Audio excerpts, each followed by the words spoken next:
What does high performance really mean? Is it about the accolades, the corner office, the scorecard of external achievement? Or is it something deeper and more essential? When I sat down with Jake Humphrey, one of Britain's most respected sports broadcasters, I was struck by his radical answer to this question. For Jake, high performance isn't about chasing glory. It's about finding deep contentment and being true to yourself. It's a philosophy hard-earned through incredible ups and downs, from overcoming childhood bullying to facing rejection as an aspiring TV presenter. But through it all, Jake has never lost sight of what matters: family, authenticity, and showing up as his best self. In our conversation, Jake challenges us to redefine success on our own terms. He shares his battles with his own self-doubt and the practices that keep him grounded in a high-pressure world.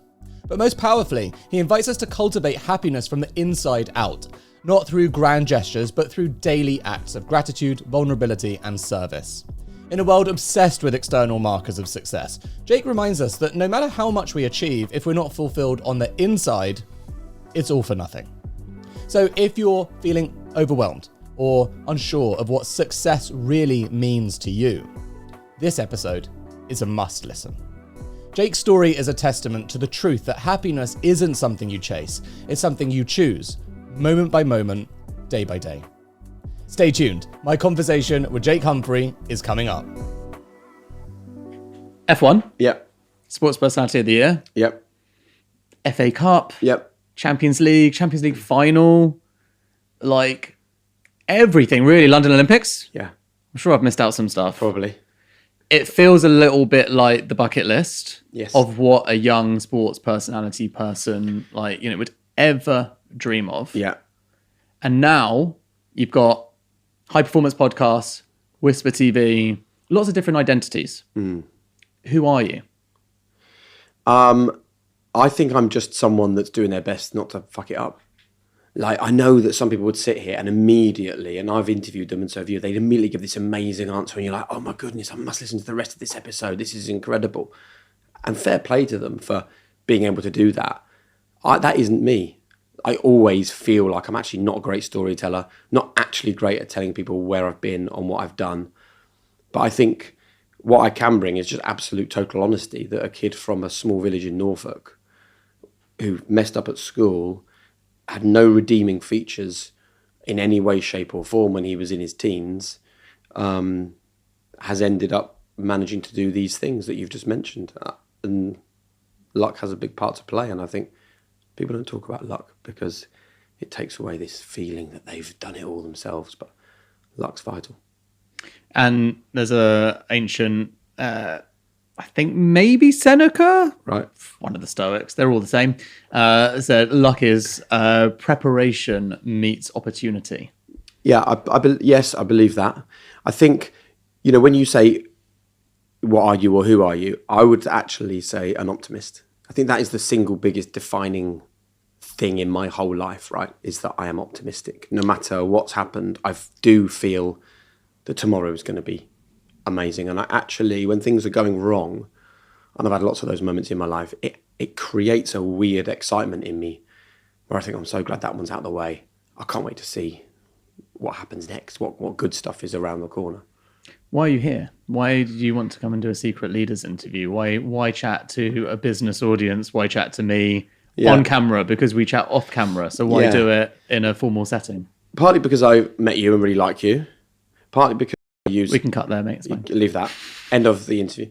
Partly because I use Heights and really like it. I'm really intrigued by your story. I love the stuff that you post. But I think also, I do think that there isn't a lot of great content out there for entrepreneurs or for business leaders or for founders or for people trying to create and build teams or for people who are desperate to lift others up.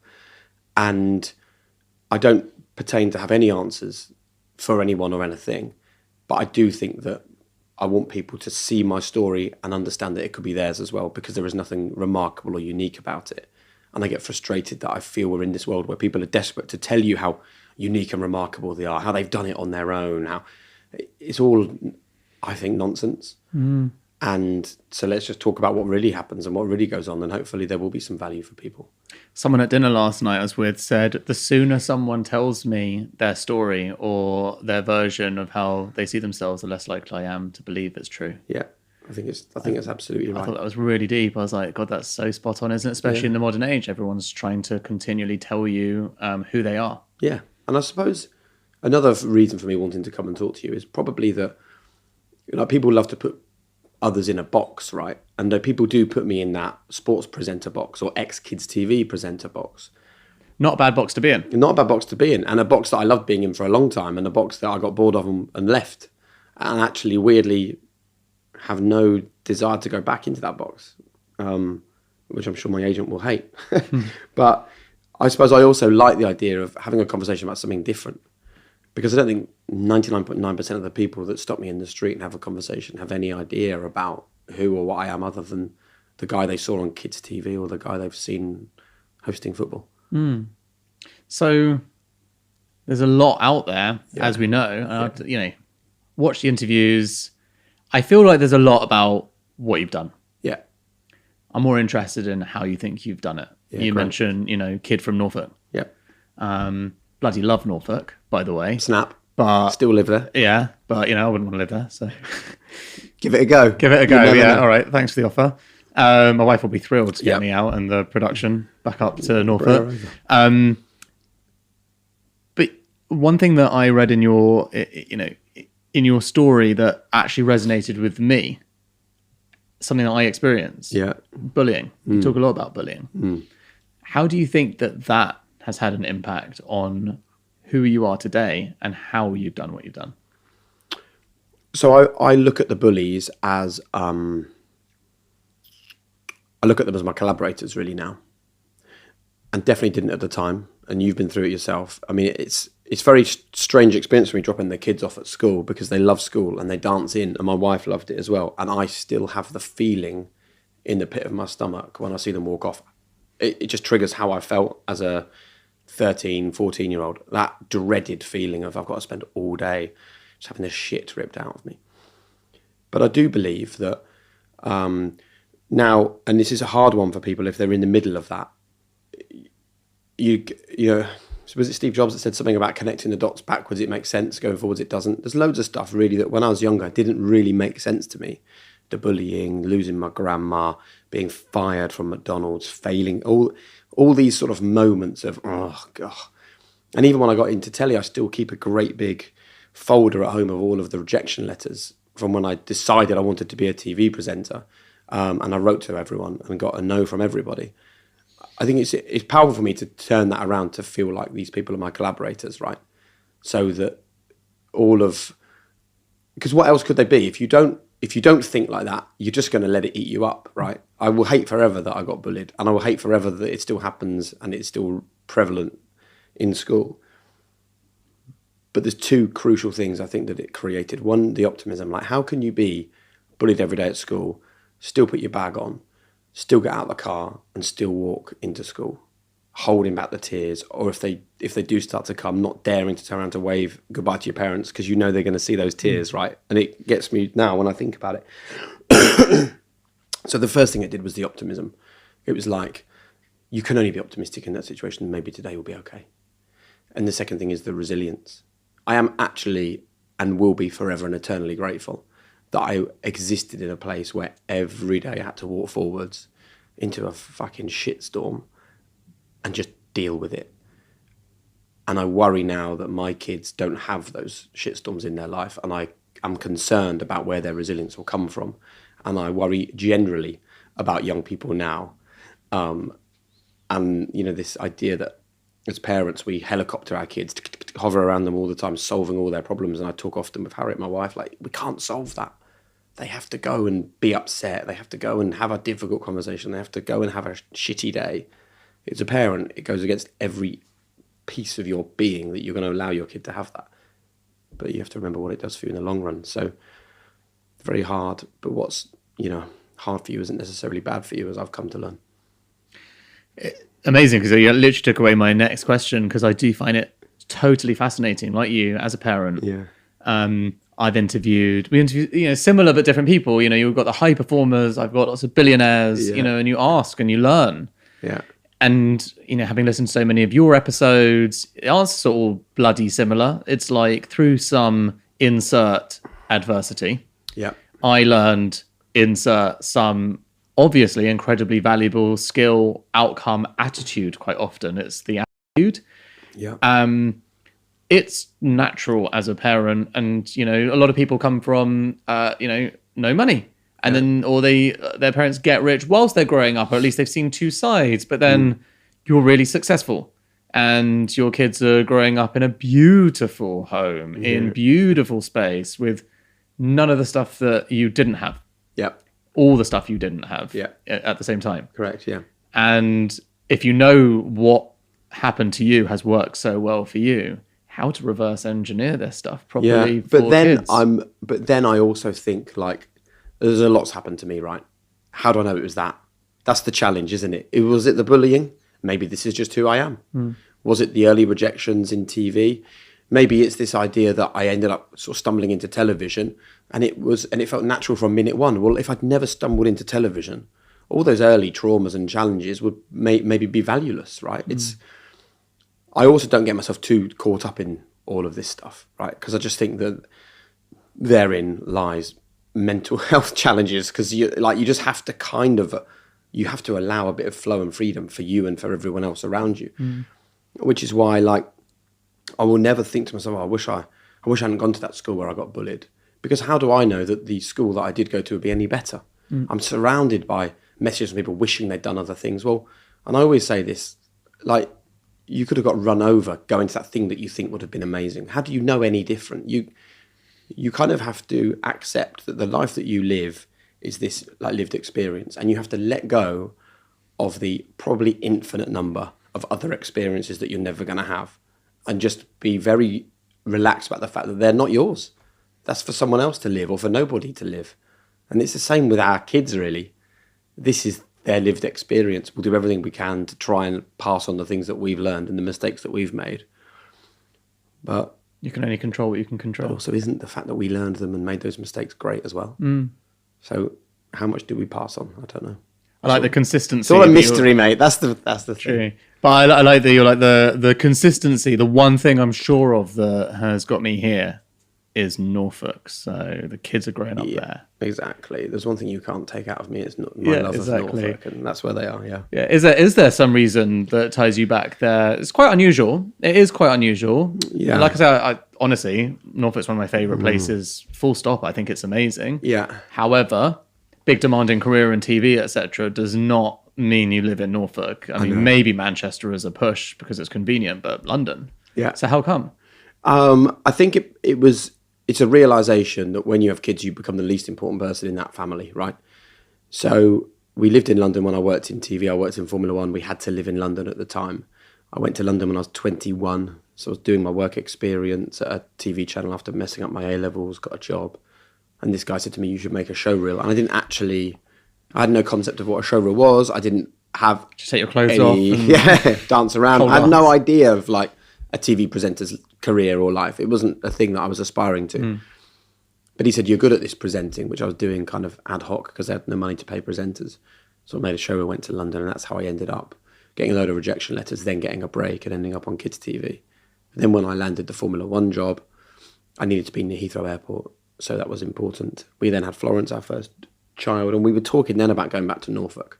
And then when I got the BT Sport job, I knew that I wouldn't be travelling out the country, but I'd be travelling around the country. And we just had a conversation, and it was like, fuck my career. Where's the best place to bring up our kids? It was the number one priority. I didn't care what it meant for my own career. So we moved back to Norfolk, and I knew then that the strain would be on me because I was hosting games in Liverpool, Manchester, Brighton, Newcastle, Middlesbrough, Sunderland, Wales. I'd be the one in the car for 10 hours a day and then hosting football programmes between that. But what's the payoff? My kids are surrounded by their aunts and uncles. My kids treat their cousins like their brothers and sisters. My kids have a brilliant relationship with their grandparents. That's all real stuff. Me having a great TV presenting career is not real stuff. It doesn't actually matter. There's no legacy from me saying I won a BAFTA for my sports presenting, but there is a legacy for saying my kids have had a brilliant, grounded upbringing, surrounded by wonderful people and a loving family. So that was the decision, and it remains the decision to this day. It's unusual to have someone so clear about priorities. Yeah. Is it? Yeah. I'm surprised. It is. I thought people who sat in this chair would be really clear about their priorities. Most people that speak on this show are self-aware enough to know that their biggest downfall is that they're career obsessed. Yeah. And that actually, business comes first when they know it shouldn't. Yeah, but just 1 more year and just 5 more years, and then this problem happens and you get caught in the trap. Yeah. Well, I've always been just really aware of mortality, I think. I lost a friend at a really young age, and I think that I lived with him at the time when I first went to London, and that twisted things up a little bit for me, but certainly made me realise like how quick the passage of time goes. And I've always had this very strange thought, right, that it almost feels like it's already done. Like if I say to you now, think about when I leave this interview, and people don't do this very often, think about when I leave this interview, and in our heads we go, well, I can't think about that because there's a whole interview to do and that will take ages. I promise you, mate, when I leave, let's say now, when I leave, I'm going to say to you before I leave, remember what I said about how quick that went? And it will be like, shit, that hour really did go. That's how the last 45 years has gone for me. So that kind of awareness of the speed of time passing by, you have to have clarity of thought. And you have to have clarity of thought over big decisions in your life, but you also have to have clarity of thought over the things that you are not good at. I'm not a great businessman. I'll be the first to admit that. Yeah, I've co-founded arguably the biggest independent production company in the UK, and High Performance is doing great. But when it comes to business conversations, I'm out because I'm just not. It's just not. I just don't get it. I'm shit with money and finance, and I'm like an operator on instinct, right? So I'll happily have a great conversation about instinctually what should we go for and what should we do and where could we grow. And I'm probably not risk averse. Like I love risks. I love to challenge the status quo. So I would have real clear courage of my convictions when it's like we're moving home, we're going to go home with the kids. Clear courage of my convictions. I'm going to walk away from Formula One because I want to be at home and be a present dad. I'm going to no longer chase working in television because it's no longer serving any purpose for me. I'm going to focus fully on high performance because I feel like I found my life's purpose. In those areas, I can have a real good, quick, clear decision. And the team like that. I'm a quick decision maker. But I'm not the CEO of anything. I have a CEO of Whisper. I have a CEO of High Performance because I know where my limitations are. And I almost feel like, and this might be a total cop-out, right? I almost feel I don't have time to learn that stuff. It feels a much easier win for me to say, you're the CEO, make the big business decisions. You're the COO, make the big operational decisions. Maybe I'm just like one of those annoying creatives that floats in, has some idea, and then allows other people to do it. Yeah. Maybe that's great for people. Maybe that's not great for people. But that's all I can do. It's famous talk that Alex Ferguson once gave, Sir Alex Ferguson, on Ryan Giggs as a young kid. And they just noticed that Ryan Giggs was just an absolute nightmare at tracking his man, was given left back, like proper problems all the time. Yeah. And Alex Ferguson is such an authoritarian leader. He made no rules. Everyone had to do their job, otherwise you were dead under him. But with Ryan, he was just so exceptional going forward that he decided that it was completely pointless to ever teach him how to track back. He was just never going to do it. He's never going to be great. And Ryan Giggs was about 17 at that age. And he's like, I gave up on it. Yeah. And I just told him to be the very best left winger in the world. Just go forward. Great. And pretty much did, and honed and then changed his own management style based around learning with Ryan Giggs. He ended up doing the same thing with Cristiano Ronaldo. It's really interesting because that I've always loved that lesson, because it's like even someone like Alex Ferguson, who had a system, could then spot a unique talent and realize it was better for the whole system and the team for that talent to really focus on their one thing that could make them the best in the world, which would lift the whole team.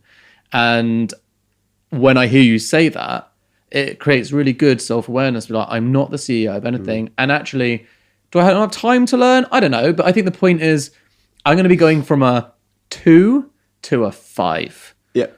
Who needs a fucking 5 out of 10 CEO? No company needs that. hire a 10 and let me go from like an 8 to an 8.5 to a 9 on the thing that I'm really good at. And it's better for everyone. And I think there's so many people that get in their own way by not just admitting it. And I don't think I would have done anything that I have done anyway without that mindset. Because I think that what it actually allows me to do is, and I feel inferior often because I see other people on their socials telling me that they're the founder, they're the CEO, they're the marketing director, they've written a book, they've got this amazing social content. And I'm like, how are you doing all that? Like, I honestly, Dan, I only have time to focus on growing Whisper and growing High Performance. I don't have anyone that manages my social media. I just do it quickly when I feel I've got a spare 5 minutes. And then I see like your amazing, like curated, thought about, deep, brilliant posts. And I'm like, how do I have no time in my life for that? But I think it's because for me. Yeah, but then you shove a fucking like post-it note up on LinkedIn and get like 20,000 likes. If I just shove a post-it note, that'd be wonderful. Yeah. But that's all I can do though, because I just don't have the capacity to do anything else. Yeah.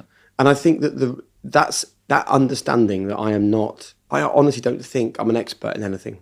I'm like a floater. I'm like I don't know what I am really. Which is hard, the first question, what are you? I just don't know. But I think that knowing what I'm not is way more valuable than knowing what I am. Because let's take High Performance, for example. There's some stuff people will know, which is like we've built an app, right? I don't think we would have done that if I didn't have this time to be thinking like, what's the real huge thing we could do if we had a load of time? Right down to the little things like we've just brought in a new maternity and paternity policy for the team. It's only 17 people. We've created a foundation linked to High Performance, which is working in schools and want to get into schools across the whole country. A lot of that thinking is what you would do if you had a £100 million turnover business with 1,000 staff. You'd be worried about like a staff incentive scheme or creating a foundation. But I think not having to worry about loads of other stuff allows me to think, what would I love this to look like in 5 or 10 years? Therefore, it allows long-term thinking rather than what's today's big decision? What's today's problem? What needs solving today? So I think that's kind of protected me in some ways. Let's take a quick break to hear from our sponsors. But don't go anywhere, because when we come back, we'll be exploring the topics that get to the heart of high performance. We'll be talking about why the desire for achievement is never truly satisfied, the episode that put Jake's podcast High Performance on the map, and the unique challenges and thrills of being a live sports presenter. You won't want to miss this. We'll be right back. I'm going to level with you. I'm not the best manager in the world. I'm a decent coach, but management is my co-founder's thing, not mine. And thank God for that, because developing your team is one of the single most high leverage things you can do as a leader, which is why I'm really happy we're working with Personio. They're the all-in-one HR platform you need to handle everything, from hiring to onboarding, handling absences to managing compensation. Their features touch every point of the employee lifecycle, from onboarding right through to exit interviews. And because they automate so much of the boring but necessary HR admin, you and your managers can focus on getting the best out of your people. So, if you're leading a growing business and want to spend less time on HR admin, then book a demo at personio.com/secret leaders. That's personio.com/secret leaders. There's a link in the show notes. I think it's actually very healthy for people to hear a grown man with a lot of, honestly, fantastic experience behind him saying, I don't really know what I am or what I want to do. Particularly these days, because everyone's trying to tell you that they are fully fucking sorted and they've got it nailed. And I would love my kids to be entrepreneurial, right? I'd also love them to work at the beginning of their careers. I want them to have a crap job. I want them to have a nasty I think boss. that's so important too. I think that's all important. But I would encourage them to find their thing, because I think that there's more opportunity now than ever before. In my world, like that is everything that I didn't have when I was 17. So people come to me and go, I'd love to be a broadcaster. How do I do it? And I'm like, well, there's Instagram, there's YouTube, there's LinkedIn. Find the thing that you're deeply passionate about and start talking about it, sharing it. And you will find not necessarily many millions of followers, but a few thousand. And if you really care about it, and you don't care about being famous, but you care about finding your tribe, this is all you need. Well, when I was a kid, the only way to do that was get a job. Find a job on the telly to be a presenter. Now you don't need that. So I think the opportunity for entrepreneurs and self-starters and founders is greater than ever before. I feel that the challenge at the moment is we live in an era where these great marketeers that I spoke about at the beginning are kind of making you feel you have to know everything and have everything sorted before you go and do it. And I don't think you do. I think knowing your limitations is far more valuable than knowing where you excel. I've been doing a little process in the morning. I'm reading a book called The Artist's Way. Yeah. And have you heard of something called morning pages? No. So basically it's to try and get more creative thoughts out. So you just write 3 pages of garbage, literally whatever comes out your head. Yeah. And the idea is, downstream of a lot of garbage every day, like if you don't do this process, in theory, you're putting garbage into your work and then your good work starts to come out a little bit later. That's the theory behind it. Yeah. Anyway, the other day I started writing it and I started writing a whole bunch of things and I got to this thing that I was writing, which was, I feel like I'm 37 and I actually don't know what I want to do in my life. Yeah.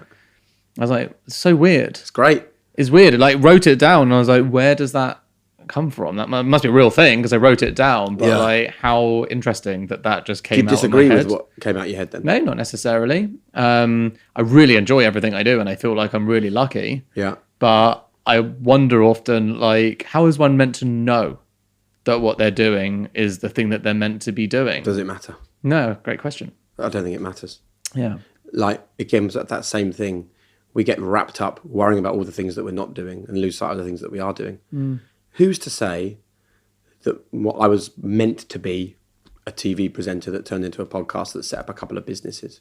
Maybe I should have been around the world sailor, but I haven't. So I just have to let go of that. Yeah. And I think that hundreds of years ago, none of this was a problem. And we're all so fucking wrapped up in our own selves.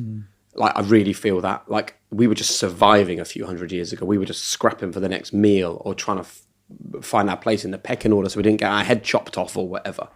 That's not where we live now. Like, we're so fortunate. Look at what look at you're 37. Look at what you've accumulated in your life. Do we need all this? Look at it. It's loads of it. So that weighs me down, having too much stuff. I think that you can't spend your time wondering whether you found the perfect thing. The only question you need to ask yourself is, are you happy? If I say, are you happy? Truly, are you happy? Here's 2 answers to that question. Yes, genuinely, I am. And I'm lucky because I practice gratitude every day and I have done for years. And I'm really deliberate about it and I mean it. And I'm like you, I'm an optimist. And I think being an optimist does actually come with a sunny disposition towards happiness anyway. And some awareness of when things don't feel right too. The second part of that, though, is I'm not convinced that being happy is the be-all and end-all. And actually, I feel like the pressure to be happy is part of the systemic problem in society. And I think about the happiness question now as a parent, where is it literally so important that everyone is quote-unquote happy? Yeah. Is that just creating tons of pressure for people because happiness is ideally an internal feeling, but actually, really, most of us accidentally, maybe subconsciously measure happiness based on comparing ourselves to other people's perceived happiness. Yeah. So I feel like whilst it's a valuable question, I actually sometimes feel like it's really like, can it be the wrong thing to focus on? Yeah. I think we've wrapped happiness up in too much stuff. I think happiness is like, for me, it's contentment. It's this feeling that I'm enough, I've got enough, and everything's great. And I think I would agree, by the way, contentment and enough. Yeah. But that's, for me, being like, I see them as the same, in my head, they're sort of the same thing. And I think that, like, if there's one thing we all deserve, it is just to be happy. And I think society has told us a different story that we've kind of like, don't be happy, because if you're happy, then you're not driven and you're not pushing and you're not going for the next thing. You know, we get so little time. But just be happy, like. But yeah, this is where I can't square this off with you. So based on your own interviews with your own guests, who you are idolizing, and think are amazing. Not as an insult to you, of course you do. They're fucking amazing. Yeah. They all personify the antithesis of what you've just said. Absolutely. Like, so there's this problematic cycle where you, as the interviewer, have the wisdom and the lived experience enough. You do, and yet you are actually existing in some form or another, the same psychotic cycle in society to be like, but I do revere these people, and I know that none of them are really. But none of them are happy. But a lot of them aren't. I feel slightly different because I think we are trying to lift the veil, right, on high performance. And maybe in some ways... high performance does come with, obviously, the pressure. Yeah, maybe the name is... Maybe it's not the right name. Because again, it's like, what do we attach to high performance? Well, we attach gold medals and big salaries and nice cars and big houses. For me, high performance is happiness. And I have many, many people we've spoken to on high performance. And I revere some. I definitely don't revere others. But I'm just interested in people. That's why I do that podcast. I'm just really fascinated. Like, what is your experience of life? Maybe 70% of them, maybe more, are not happy because the thing that's got them to the place where they're perceived as high performance is the thing that means they're never content. Because no matter what they do, there's always another mountain. There's always another million. There's always another trophy, right? And then we speak to other people. We had an episode that came out with a guy called Phil Richards, who was a regular guy diagnosed with terminal cancer. And it changed his mindset to realize the futility of a lot of the stuff that we all wrap ourselves up in, right? So who's the high performer? The high achiever who's not happy, or the person that doesn't need to achieve loads of incredible things, but is content. They have that serenity, that happiness inside them. And I know that on the surface, it might look like we are adding to that conversation about you have to be high performance to be seen as successful. But actually, I think the message we're trying to put out there is these people are high performers, doesn't mean they're happy, doesn't mean that you should follow everything they do, but there are lessons and learnings to take from them. And there's no high performance mindset. There's no high performance way of thinking. We're just literally speaking to people, and you can take and cherry pick and learn and understand some bits.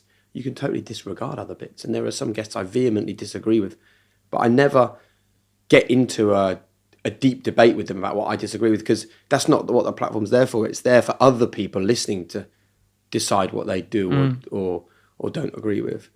I mean, the episode that probably made high performance was Johnny Wilkinson, Absolutely. Right? Was he happy? He might be happier now. I would argue whether he's happy. He certainly wasn't happy when he was a high performer playing rugby for England. But scores the winning goal in the World Cup. Yeah. Wins the World Cup for England. Yeah. Almost like worst moment of his life. Joyful for 30 seconds. And I often think about the Johnny Wilkinson episode. He spent 20 plus years for 30 seconds of joy.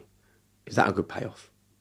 There's a Matt Damon thing about this where he won the Oscar for best with Ben Affleck for best screenplay for Good Will Hunting at like 19. Yeah. He has the exact, basically opposite life experience, which is he gets it, he wins it, he feels all the things, and he's like, a week later, he's like, my God, it's literally just a statue. I'm like, I'm over that. I'm so lucky I've learned that lesson at 18. But what I think I could have spent my whole life waiting for this thing. What it shouldn't do is stop people wanting to do great things, right? If you want to do great things, fantastic. If you don't, that's also absolutely fantastic. Like, it's about your version of high performance, right? So, should you go chasing those moments of glory? Maybe. But don't go chasing those moments of glory thinking that that's going to get you closer to happiness. I think that achieving things and being happy, we've put them together, but I don't think they should be together. When you were doing all of the sports presenting, and like literally basically the list, which is unbelievable, who were you doing that for? I was definitely doing it for myself at that time. Like, I loved that. Like, I loved the reason why I loved being a sports presenter was because I believe it's the hardest job you can do in television. You know, you're wearing an earpiece, you're hearing 9 or 10 different voices, you're live on BBC One in front of millions of people, you're dealing with all the technical stuff that goes on. You know, you're thinking about the lighting, you're thinking about the questions, you're thinking about the guests. You've got a PA in your ear telling you you've got 1.5 minutes left. You're trying to remember the graphics that they're due to bring up. You're trying to remember the script you wrote the day before. You're not operating with auto cue. You've got a load of other stuff happening around you that could go wrong at any minute. You're the conductor, you're in charge. The challenge, mate, the challenge is what that was all about. The fame, the fortune, all of the other trappings I could happily do without. I love the challenge of being a live sports presenter. And I definitely also loved the fact that I was that little kid from a little village that got bullied and was told I'd never amount to very much and fucked up his A-levels and got fired from McDonald's. And I also enjoyed, there's definitely a little bit at the back of me that was going, if you could see me now. A little bit? Or? Yeah, not much more, 20%. Right. But 20% of it was, fuck you. 60% of it was look at the challenge. And the remaining 20% was a sense of adventure. I'm a kid from a little village standing in a pit lane in Malaysia, talking to one of the most famous Formula One drivers on the planet. That's adventure, and that is thrilling. What about now? Who are you doing it for now? I want to say my kids, but it's probably still for me, because it's definitely shifted, right? So I've got my dad was a charity worker, so we grew up in a house with this real sense of giving back, right? That was a really strong part of my upbringing. And so definitely the sense of purpose that I have is about giving back. It'd be much easier not to try and have a charitable foundation and not to have board meetings and trustees, and we're in the process of trying to set up a gala. My goodness, it's amazing how helpful people are when you want to put them on your podcast, or you want to share a social media post about them, or you want to help them out in some way. It's incredible how unhelpful people are when you're actually asking them just to do something for charity. It amazes me. People don't want to do it. Yeah. I run a non-profit as well separately, and I have done for 10 years. How can people not see? It's painfully so hard. painful. Yeah. It's the hardest. Because I think 90% of the time, 90% of people are just doing it for themselves, really. And people are busy, and I think this is the other thing that's actually always really challenging. Is like, I always try and deal with this question where I'm like, a good analogy for this I always found is, back when I was younger, I used to work in advertising, and I worked on the sales side. And on the sales side, you can just never understand why everyone is always such a prick. They don't want to buy your stuff. And then I worked on the buying side, and I was like, oh my God, okay. I get it, yeah. God, I'm inundated. I don't even remember. I'm so sorry I forgot your email. And you suddenly get a bit more empathy to realize the other side. And I do that sometimes on this kind of stuff as well, where I'm like, why don't people do this? I did that thing for them, etc. And you just forget, that person, their dad's sick, or their child's stressed, or, and obviously people are pricks. Yeah, there is definitely an element of that. Don't get me wrong. I'm not trying to excuse away every reality also, this is your passion. I think we all have to remember that as well. Correct. This is what you really love. So high performance is what I really love. Why should I expect other people to love it to the level that I love it? Yeah. They're not going to. So they might do a bit, but they're never going to commit to it like I commit to it. And I think you have to become comfortable with that. So there's probably a good lesson for people there, that don't get frustrated with others that don't want to come on the journey to the level that you do, because it's yours. So you're always going to be more committed to that journey than other people. And I think the other thing is, how do you work around it? You remember that you shouldn't spend your life telling people what they can do for you. You should spend your life telling people what you can do for them, even if you're asking them for a favor. So if I want someone to do something for the foundation, or create some content for the app, or come and join me on the podcast, I should spend 90% of that request telling them why it's a good thing for them, rather than why it's a good thing for me. And I think that way you get an awful lot more done. And I think there's have you read a book called The Go-Giver? No. It's really good. So the word sell comes from the ancient English word sellen, which is to give. So selling to someone is giving to someone. So it changes your mind about exactly what you just mentioned, this idea of being a seller. Being a seller should be a giver. So you should be able to say to people, look, I'm asking this from you, whether it's financial, whether it's something else. But what I'm going to give you in return is so much more than that I'm not really selling you anything. I'm actually giving you something. And you might be giving me this in return, but look what you're going to get back. Mm-hmm. And it's a very good book. It's by a guy called Bob Berg. I always recommend it. And if a friend comes and stays at my house, there's a copy of The Go-Giver sitting on the spare bed for them to take away. And it is... the reason why I like it is because I think it also helps to create a society of giving and lifting up and passing along, rather than what we exist in at the moment, which is this mad-ass capitalist culture of take. How much can I own? How much can I get? How much can I be successful? Leaves so many people deflated and forgotten about. So start giving rather than getting, and you will find that you get an awful lot more than you give in a weird way.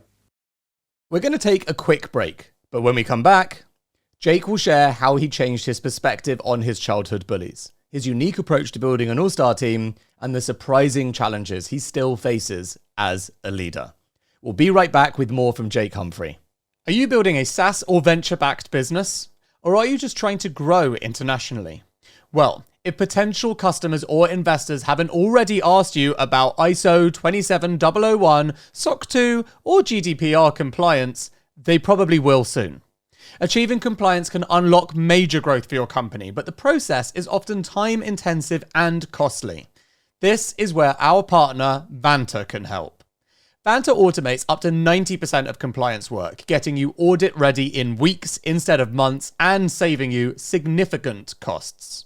Plus, Vanta scales with your business, helping you successfully enter new markets, land bigger deals, and earn customers' trust. As a special offer, Secret Leaders listeners get 20% off Vanta when they go to vanta.com/secretleaders. That's VANT.com/secretleaders for 20% off. There's a link in the description. You talk about the bullying and you talk about the 20%. It's only 20%. Yeah. Didn't sound overly sure. It sounds like a lot now when you say it. It sounded like, is it really 20 or is it slightly more than that? But we'll call it 20. And 26 is a reasonable amount. Yeah. Have you had the chance to confront any of them? Have you ever spoken to them again? And I'm, not talking about DMing your trolls back. I'm talking about having a real conversation with the people that affected you this way. I live in Norwich, right? So do they. And I haven't had a conversation. Because I think the thing that I remind myself often is that what felt like a massive deal to me didn't feel like a massive deal to them. They were just barreling through their school life, and they may have spoken to other kids like that or been like that with other people.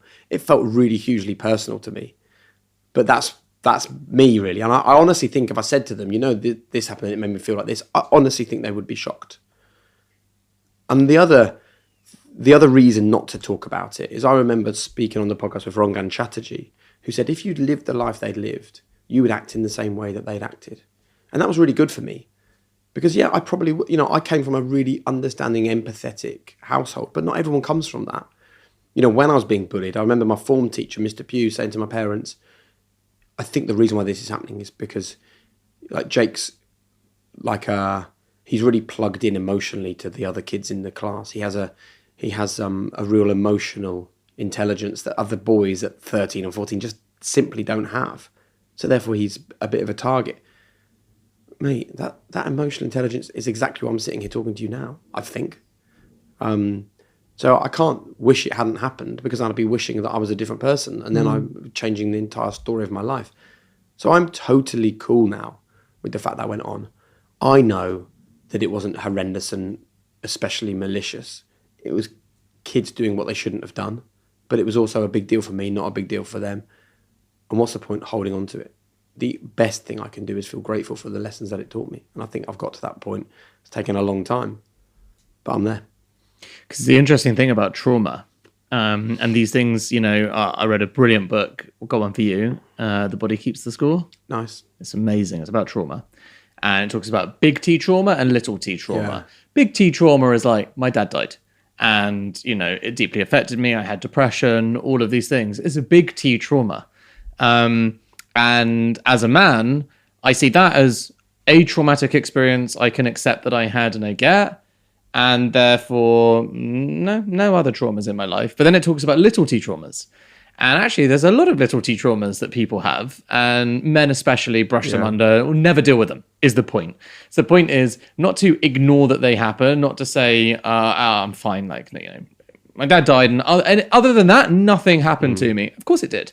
Yeah. And what my little T trauma might have had a little impact on me and mean nothing to you, or could have been your big T trauma, for example. Yeah. So it's very hard to compare yourself. So the reason I'm bringing this up is that little T trauma, fascinating because actually it's manifested itself to help you literally become the person that you are. Yep. How do you think other little t or big T traumas have shaped you? And are you even aware of them? I think I am aware of them. Yeah. I think that I've reached a point of, so, I can sort of go through from the bullying. My grandma taking her own life when I was a teenager was very difficult because you think your grandparents are just sorted. That was a real big T trauma for my dad. It was his mum, for the whole family. It really was like, it didn't feel like it at the time, but on reflection, how can it not? A family suicide is a huge thing for everyone. Well, that's the thing. So immediately I hear you say, it was a big T trauma for my dad. And maybe I'm it was like, for me. Yeah, mate. Yeah. I mean, I carry that every day, I think. How could it not be? Yeah. I think I carry every day that trauma. Being sacked from McDonald's was a little T trauma. It was embarrassing. But I kind of think it's quite cool now that they sacked me for a lack of communication skills, and look where I am now.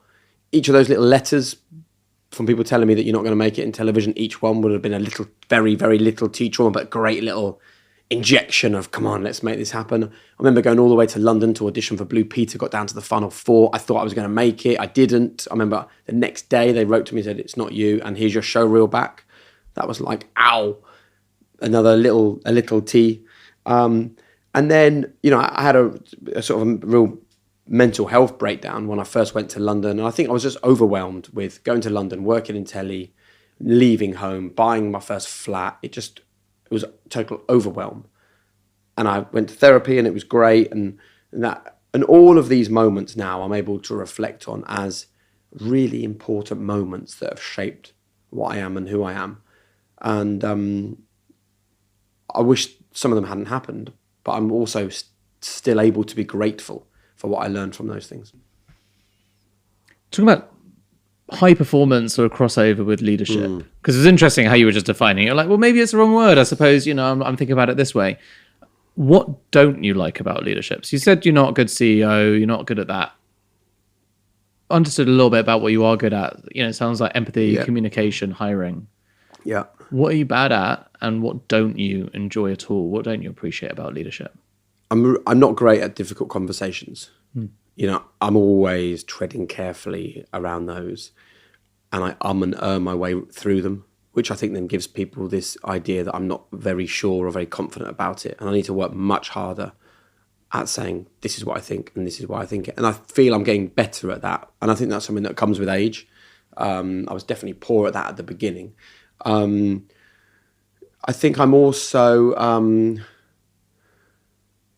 I think I just struggle generally with giving negative feedback.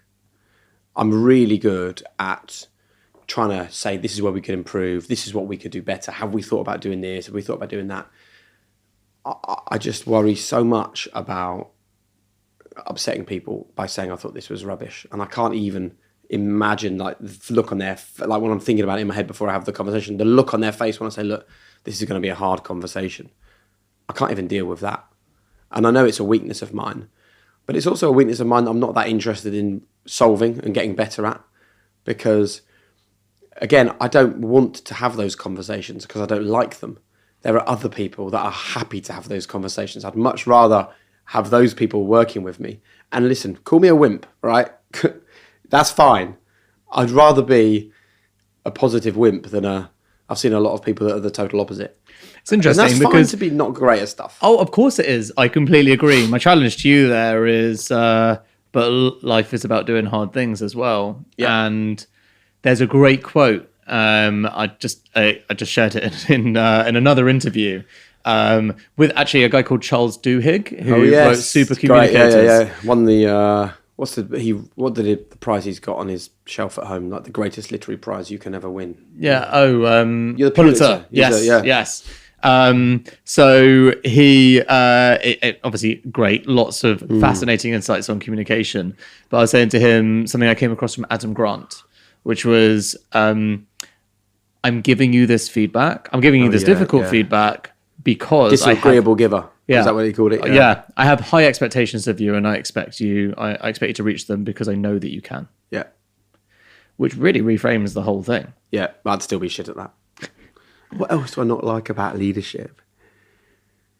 I I struggle to see myself as a leader, really. I think. I'm... How do you think other people see you? probably just like some annoying bloke that keeps having these ridiculous ideas and expecting us to deliver them. Do you think so? I think so. How do other people see me? How do you get feedback from your team? Do you ask for feedback personally? Yes, and that I love. What is some good feedback you've had from your team? Areas you can improve. So the feedback I often get is that they feel I tread the line carefully between getting involved in the things that they're doing and not taking over them. Like, I'm not a control freak. I will cede to other people. I think the area where I am really good is I have really high standards. I think that I'm constantly asking people, is this the very best work you can do? Not is this your best work, is this the very best work you can do? And it's amazing how often they go, well, it's like, let's go make it the very best work we can do. I think that I have high standards. But I think that I deliver my requirement for those high standards in an understanding and empathetic way. And actually, I would say 90% of the conversations that I have with the people who are on my teams, either at Whisper or at High Performance or some of the other businesses that I sort of advise or I'm invested in, is I don't really talk to them about business an awful lot. I'm far more interested in how they are as people, what's going on in their world, what's happening. Just, I think one of the most valuable questions that I love to ask people is, how do you feel about that thing? Or how are you doing? I love asking, are you happy? Yeah. How are you on a scale of 1 to 10? Like, what's your number? And I think you would get an awful lot from asking that question, because people, even if you don't see yourself as a leader or anyone in a position of like authority, it doesn't mean other people don't. I think other people probably do. I guess when I go in a room, people go, oh, Jake's here. I guess that happens. I don't see it or feel it.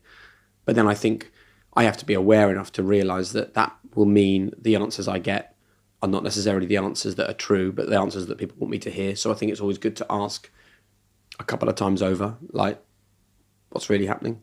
And I think the final thing is that I just try to be utterly honest. Like, at my age, I'm bored with trying to pretend to be someone or something that I'm not. And I think that is actually really helpful. High performance might not be for everyone. I might not be for everyone. But the energy behind it is trying its very best to do the right thing. What about negative feedback? Sorry. I'm good with negative feedback. Yeah, as in you're perfect and you haven't had any. No, as in I like getting it. Yeah. So give us some. What is some negative feedback that you've had? So negative feedback. And I don't mean from trolls on the internet. Oh yeah, well I've had a lot of that, mate. Yeah, don't worry. I don't mean that. That's pointless. So from Sally from Kent says, don't like the look of him. It gets worse. I know. The most common bit of negative feedback that I get is stop being impatient. I am hugely impatient, but also overexcited. So if I think something might be good, I can't wait. Like, I need to give my feedback instantly rather than sitting with it for a few days and thinking about it. And then I wish I hadn't given it because I actually hadn't fully formed it. I will put something on my socials about the direction of the business or what we're going to do. And then I've got members of my team ringing me going, we've literally had a meeting last week, gone through all of the strategic planning for the whole of 2024 and 2025. The thing that you've just had shared by 100,000 people we never discussed. And I'm like, sorry, man, I got excited. It is a problem, and I need to just temper things a bit. But I just can't. Like, if someone says to me, I need to have a chat, are you available Wednesday? I'm like, I'll call you now. I can't do that. I can't sit with I'm awful with uncertainty. I'm a catastrophizer. So if something's uncertain, I don't think, well, it could be a great outcome. I catastrophize and I lose days. I lose days with thinking about one thing, and then it kills any creativity. I had something recently I was worrying about, and I felt like it was here in my brain, and all of the other good stuff was underneath here. So, and I was thinking, I've got to just get this thing out of my head. And so I did, and it was nothing like as horrendous and catastrophic as I thought it would be. It's that Mark Twain quote, which is, "I've lived through many terrible things in my life. Almost of which have all never happened." of them have never happened. Yeah, And that is, and I also think that I've got better at that because, so I'm also a massive hypochondriac. Like as soon as my wife says, I'm like, as soon as the kids have got my leg aches, I'm like, oh my God, Google, Dr. Google, same with myself. But I think here the lesson is know yourself a bit. I know I'm a catastrophizer, right? So therefore I have to remind myself, it's probably not going to be that bad. This is, your brain, you're like this. It's probably not going to be a terminal diagnosis tomorrow. You're worrying about it because this is you. You do need to slow down and actually think, if I share that or say that, what's the impact on other people? You do need to allow other people 2 or 3 days to think something over rather than trying to get to the answer immediately. Just know yourself. And I feel I do know myself pretty well, but I still make these mistakes, mate. I understand having a broadcasting career, a career where you've got employers. I sort of get that. Cannot square off going into entrepreneurship if you hate uncertainty so much. Yeah, it's ridiculous. Surely you must have built some resilience towards it by now. I haven't. I don't think I've built resilience to the. Oh, it's just such a good question, mate. It's a really, really good question. There are some things I've built resilience to, right? But there are some things that I haven't. And the potential for everything to unravel and unwind, I haven't done that. Like, that's just my brain. I had a conversation with Martin Lewis, and he's exactly the same. He's like, if there's something on the horizon, he just sees it could empty out everything that he's ever built and worked for. And so that's probably why, let's try and work this out. Why am I not the CEO? Probably that. Because I look to those people. I look to Sunil, who runs Whisper. I look to Josh, who runs High Performance. I look to George, who runs Coral Eyewear. And I'm like, what do you think? And as soon as they say, I think that'll be fine, I'm like, great, because you've got a sensible brain on this. So I can allow that to go. We talked a lot about high performance. Talk to me about higher performance. Oh, come on. How do you hire good teams? Well, I don't hire people, right? I collect people. And like a psychopath? No. Hopefully not, but maybe. Maybe that's why I haven't collected more people. There's the feedback people keep giving you. I've had none of that. So there's a few things to pick at here. I think the first thing is you have to go into any recruitment moment or process with your eyes open, right? That the chances of you advertising a job and someone who is perfect for that job and available for that job sees that job, meets you, and you feel that they're both right for it. Like, what is is it in truth, it's about 0.5%, right? So when I look at all of the really interesting people that I partner with, I promise you, I've collected all of them. I've stumbled into them. I've met them, right? And I know then that feels unhelpful because you're like, well, I meet loads of people. That doesn't really help me hire people, Jake, right? So Sunil, I worked with when I presented Formula One, and he was one of the producers on the Formula One coverage. I've never met someone who has the creative abilities that he does with the organizational abilities that he does. Incredible. And I knew there was something special about him. And you will know when you meet people where there's something special. David Coulthard, we asked to be involved in Whisper right from the very early days. Partly because when we first started, nobody would give us any work. It was really difficult, actually, because we had worked in sports broadcasting for years, and suddenly we were trying to get work producing sports content for mainstream channels, and the people who we'd work with, our colleagues, were not giving us the work. And we would ask them, why have you completely passed us over for that? And they would say, well, because Whisper's a new business, we can't give this huge opportunity to a new business. And we're like, yeah, but it's us. Forget about the name above the door, it's us. Like, can't you see that? So then we made it our mission to hire people, right? And those people that we hired were solving a problem for us. So we thought, right, who are the people really trusted in the industry? Who do ITV love working with? Who do the BBC love working with? Who do Channel 4 love working with? Let's go and get them. And it got to the point where one of the channels rang us up and said, can you pay these people you keep hiring? I couldn't believe it. And I was like, well, you're making people redundant at the moment. But that gave you an idea of what they thought of us. You know, they honestly, mate, thought, why is that producer and presenter trying to do this? Do they really think that they can set up a business and be credible players in the TV industry? So that was a really interesting learning curve for me, that people have no imagination and you have to try and solve a problem for them. So that was how we hired at Whisper. Me and Sunil met each other. David came on board partly because of his contacts in the commercial space, but crucially, we wanted the DNA of a Formula One team in that business. And we have that to this day.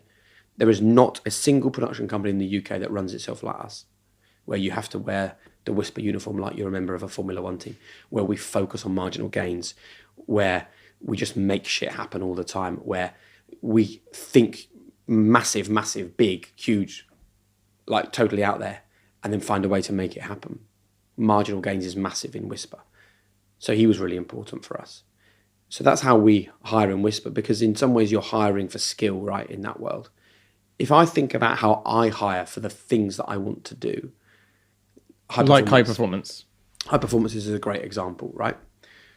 Some friends came, some people moved into the village where we live a couple of years ago, and we met them, and I started chatting to this guy called Josh. He was working for Vivino at the time, you know, the wine app. And we just got chatting, and I thought, what an interesting guy. I really like him. Eventually, he became the CEO of High Performance. Living over the road was two friends of ours called Ollie and Chloe, and she worked for Street Child, this amazing charity that works in Africa and other parts of the world. And she had a kid and left and then was looking for something else.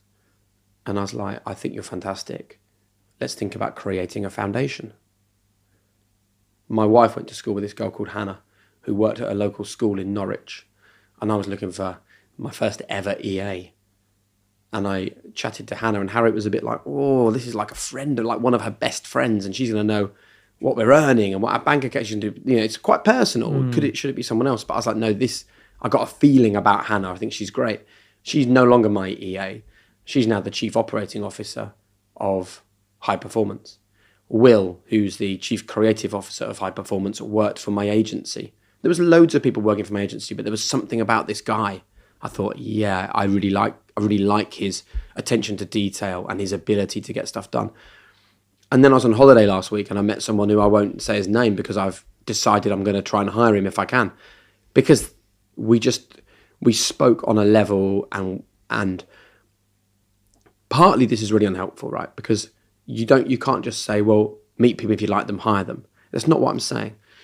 What I'm saying is when you meet people, you know pretty quick, I do anyway, whether this person is going to be a friend or not a friend, right? Whether you relate to each other. So that's the first hurdle. Once they're a friend, I do think that there are certain friends where they operate in a world where you know they could be part of your world. Like I've got a friend who works for Aviva. He wouldn't ever want to come and work on High Performance, and his skill set would never work. It's fine, and that's cool, but he's one of my best friends. But there are other friends where I think you could be so good if we started working together. So then you need to start just talking and imagining yourself in that workplace with that person. And I think you then have to make a decision, like, should we just go for this? Should we just give this a go? And I think that's my final bit of advice, really. I think when you're hiring someone and you're just putting an advert out and you're bringing someone in and you're trying to find the right person, the truth is, if you get the wrong person, it can take 12, 18 months to unpick that mistake. Because you've got to, first of all, work out they're wrong. Then you've got to work out an exit package. Then you've got to let them exit. Then you've got to try and find the person you were trying to find in the first place.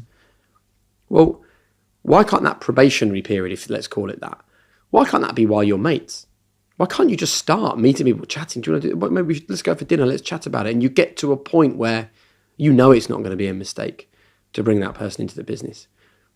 I also get that this works for a business the size of High Performance, right? And we are now hiring people that I haven't met. I'm cool with that because I'm not a control freak. And the reason why I'm cool with that is because the people that are doing the hiring are the people that I met and hired. So I totally trust them to then go and do their thing. It's almost like this is the perfect way to operate at the beginning.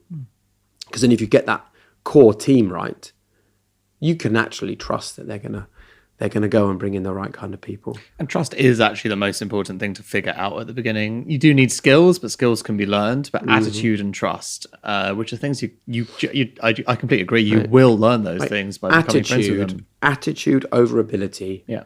Every single day of the week. So the CEO on High Performance has never been a CEO before. The CEO at Whisper was never a CEO before. The chief operating officer at Whisper was a marketing boss at a local school. That, like, it's not about ability. It's not about your CV. It's not about your previous experience. It's about your attitude.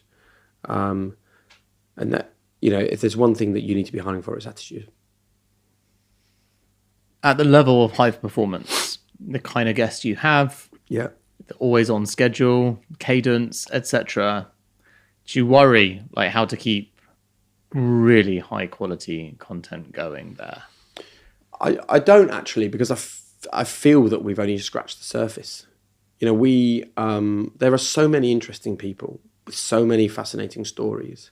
I don't doubt that. The world is changing at such a rate that top level where you kind of I think there is. Yeah, Okay. I think so. Like Desert Island Discs has been going for how many years? Totally. But that's a format. Yeah, absolutely. But I sort of feel that high performance is kind of it's just, will we ever get to the point where people are not interesting? No. Will we ever get to the point where everyone's listening to high performance? No. Is there constantly new people getting to the age where they're interested in this kind of stuff? Yes. So there's always a new audience coming through. I honestly, Dan, I feel high performance is 5% of where it can be.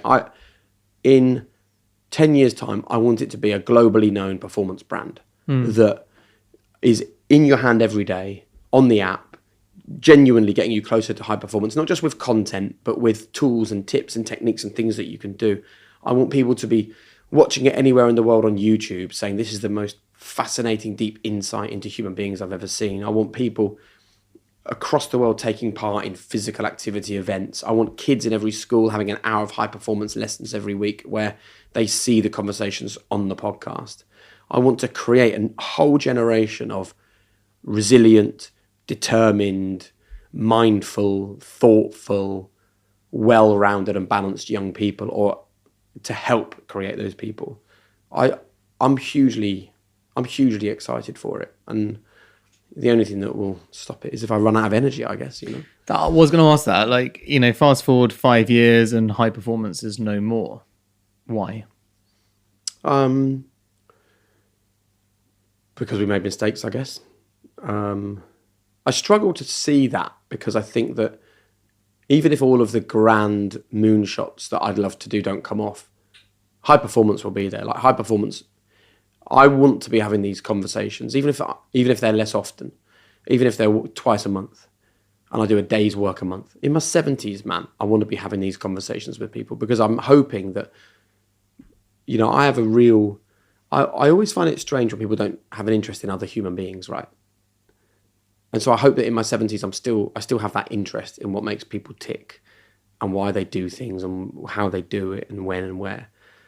So even if it's only a couple of times a month, I still think that in my 70s, I'll still be having these conversations. I hope to never retire from high performance. What does high performance mean to you? Happiness, contentment, serenity. It means finding your own version of high performance. It means being kind to yourself. It means realizing that you're not perfect and you shouldn't be perfect. And it also means realizing that so much in society is set up to trip us up at the moment. And if you can just be strong enough to find your own way through that and not get pulled down by the negative headlines, not get confused by the toxic messaging on social media, not be derailed by constantly comparing yourself to other people's success, not be held back by your own ambition and feeling like you're not good enough, or you're not doing well enough, or you're not moving fast enough. Just know that like your path is your path, and it will sometimes look fucking great, and it will sometimes look like a right failure, but it's yours, and